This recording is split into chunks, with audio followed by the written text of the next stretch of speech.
feliz sábado. Mi nombre es Viviana Tornelo, soy miembro de la iglesia de Godoy Cruz en Mendoza. Así es que vamos a compartir una parte de la Biblia que no sé si a todos les gustan las historias, yo creo que a muchos, y soy de esa parte de los muchos. Así es que esta historia, que está basada en el libro de Lucas, una historia real, basada en el capítulo 10, a partir del versículo 25 al 37, pero vamos a comenzar con el versículo 25, donde dice, en la parábola del buen samaritano: en esto se presentó un experto en la ley y para poner a prueba a Jesús le hizo esta pregunta: Maestro, ¿qué tengo que hacer para heredar la vida eterna?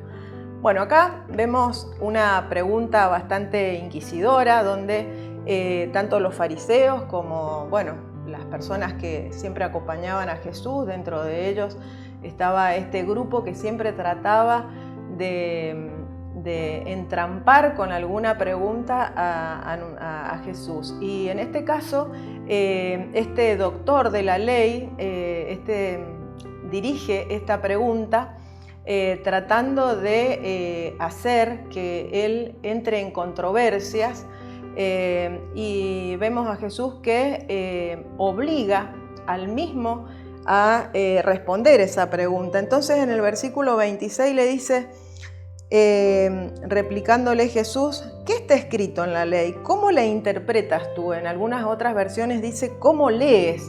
Como diciéndole ¿qué es lo que tú entiendes de esta pregunta? Y los judíos seguían acusándolo a Jesús de tratar con liviandad la ley recibida desde el Sinaí. Entonces Jesús lo lleva al terreno de la salvación a partir de la observancia de los mandamientos de Dios. Y entonces Jesús le da la oportunidad a este doctor de la ley de contestar su misma pregunta, y en el versículo 27, ¿qué es lo que él responde? Ama al Señor tu Dios con todo tu corazón, con todo tu ser, con todas tus fuerzas y con toda tu mente, y ama a tu prójimo como a ti mismo. Acá vemos que el doctor de la ley está citando Deuteronomio 6:5, también Levíticos 19:18, y sí, claro, ellos conocían el significado, los judíos, sin duda, del profundo sentimiento de la ley, aunque conocían que estos preceptos no eran arbitrarios, pero sí estaban basados en los principios fundamentales de lo que era recto, y en su servicio a todo el ser. Por eso esta cita dice, amarás al Señor con todo tu ser, con todas tus fuerzas, con toda tu mente. O sea, abarcaba todo el efecto de el afecto a la vida, a las facultades físicas, intelectuales, esta clase de amor que ocasiona por añadidura el cumplimiento de la ley. Pero en el versículo 28 vemos que Jesús le dice: bien contestado, le dijo Jesús, haz esto y vivirás. Pero acá vemos que al responder esto, el doctor de la ley no estaba satisfecho con su manera de vivir, ni tampoco con cómo él respondía a los requerimientos de la ley junto con su grupo, los fariseos. Pero entonces él ahora vemos que trata de este legista de hacer una pausa y se reconoce en esto como transgresor de la ley bajo justamente estas palabras inquisidoras o escrutadoras de Cristo, y entonces él se ve culpable. Entonces vemos en el versículo 29 que él, ¿qué pasa? Quiere justificarse. Entonces, ¿qué hace? Otra pregunta, y le dice: ¿quién es mi prójimo?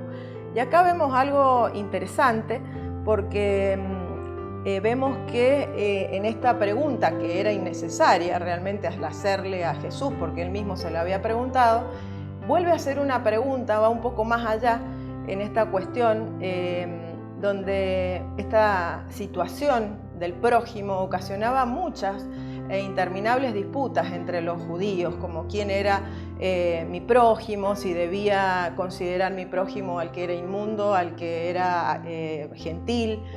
Bueno, entonces Jesús evita nuevamente ser arrastrado a esta controversia, porque lo interesante es que cuando una persona hace una pregunta algo sutil, realmente es porque sabe la respuesta, que es obvia, y generalmente es porque reconoce que está en falta y se siente culpable de algo. Y entonces, ¿qué hace?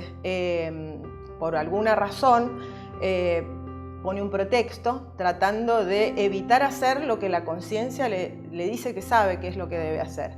Entonces, a partir de allí vemos a Jesús relatar lo que había sucedido en la zona hacía poco y del cual todos tenían conocimiento, que es del versículo 30, donde le contesta: bajaba un hombre, Jesús respondió, bajaba un hombre de Jerusalén a Jericó y cayó en manos de unos ladrones.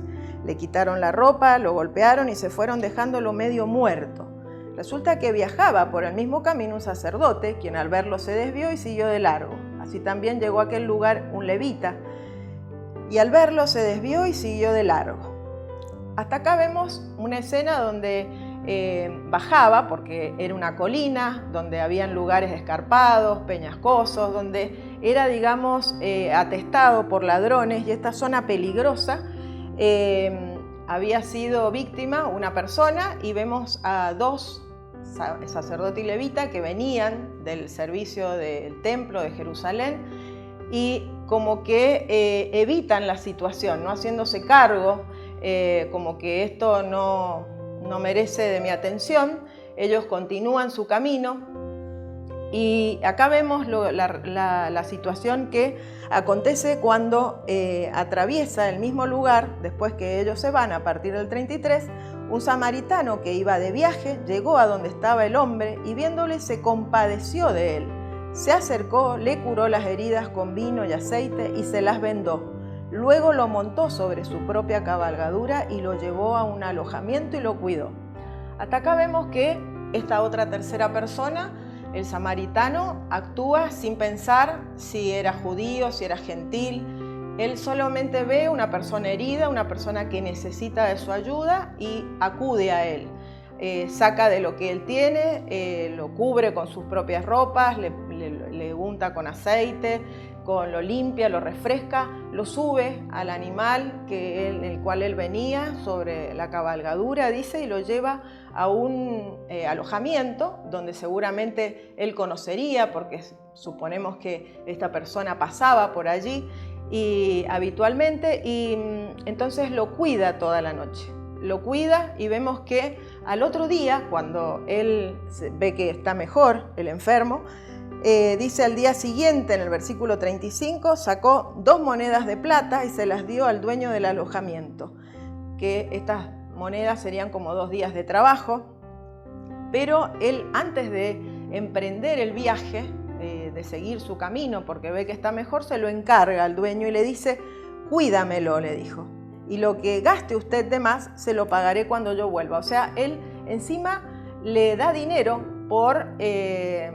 a cuenta, por lo que pueda llegar a gastar esta persona en el lugar. Entonces vemos que este samaritano actúa con la misericordia manifestada justamente del mismo modo que movió al Hijo de Dios al venir a este mundo.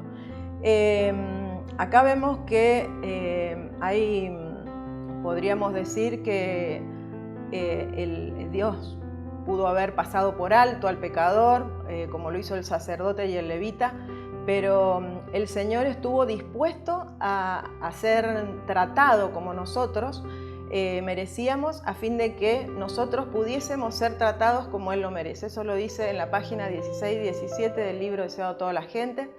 Y después vemos, para terminar el relato, en el versículo 36 y 37, Jesús le dice: ¿cuál de estos 3 piensas que demostró ser el prójimo del que cayó en mano de los ladrones? El que se compadeció de él, contestó el experto de la ley. Anda entonces y haz tú lo mismo, concluyó Jesús. Bueno, acá vemos que justamente este relato es el cuadro mismo de la misión de Cristo en este mundo. El Salvador se compadeció de nuestra raza caída, de nuestra condición desesperada, dejó la gloria del cielo para venir a rescatarnos. Todo esto no es sino el principio de la ley, el principio ilustrado en la historia del buen samaritano y manifestado en la vida de Cristo. Cuando los hijos de Dios manifestamos misericordia, bondad y amor hacia todo hombre, allí es donde atestiguamos del carácter de los estatutos del cielo. Por el espíritu que tratamos a las personas es como nosotros demostramos el espíritu que tenemos hacia Dios. El amor de Dios en el corazón humano es la única fuente de amor hacia el prójimo. En el libro, en la carta del 1 de Juan 4:12, en la versión Nueva Traducción Viviente dice: nadie jamás lo ha visto a Dios, pero si nos amamos unos a otros, Dios vive en nosotros y su amor llega a la máxima expresión en nosotros. Que pueda ser realmente la obra de Cristo en nuestros corazones aquella que transforme ese amor que imparta a nuestra vida para que podamos mirar a nuestro prójimo con el amor que Cristo nos miró desde el cielo y nos vino a rescatar del pecado. Vamos a cerrar con una oración. Querido Padre, Dios Todopoderoso, te damos gracias por ese amor infinito que manifestaste en la cruz, que viniste a rescatarnos de este mundo de pecado.